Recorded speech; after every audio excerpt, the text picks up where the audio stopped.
अक्कलकोट निवासी श्री स्वामी समर्थ महाराजांच्या असीम कृपेने दरवर्षीप्रमाणे यंदाही भक्ती आणि सेवेचा त्रिवेणी संगम जुळून आला आहे। श्री स्वामी समर्थ अन्नछत्र मंडळ अक्कलकोट घेऊन येत आहे 36वा वर्धापन दिन आणि गुरुपौर्णिमा उत्सव।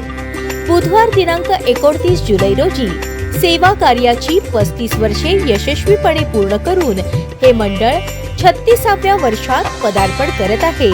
या पवित्र महोत्सवाचे साक्षीदार व्हा।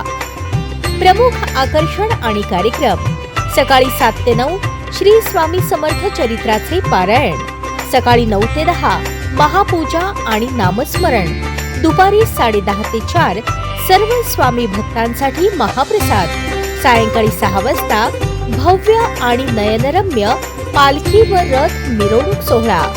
या दिमाखदार सोहळ्यात नाशिकचे प्रसिद्ध वाद्यरंग ढोलताशा पथक आणि मुंबईचे आराध्य ढोलताशा पथक आपल्या थरारक वादनाने माऊलींच्या चरणी सेवा अर्पण करणार आहेत। निमंत्रक माननीय जन्मेजय राजे विजयसिंह राजे भोसले, संस्थापक अध्यक्ष, आणि अमोल राजे जन्मेजय राजे भोसले, कार्यकारी अध्यक्ष यांच्यातर्फे सर्व स्वामी भक्तांना सस्नेह निमंत्रण। चला तर मग या मंगलमयी गुरुपौर्णिमेला अक्कलकोट नगरीत येऊया आणि स्वामी चरणी लीन होऊया।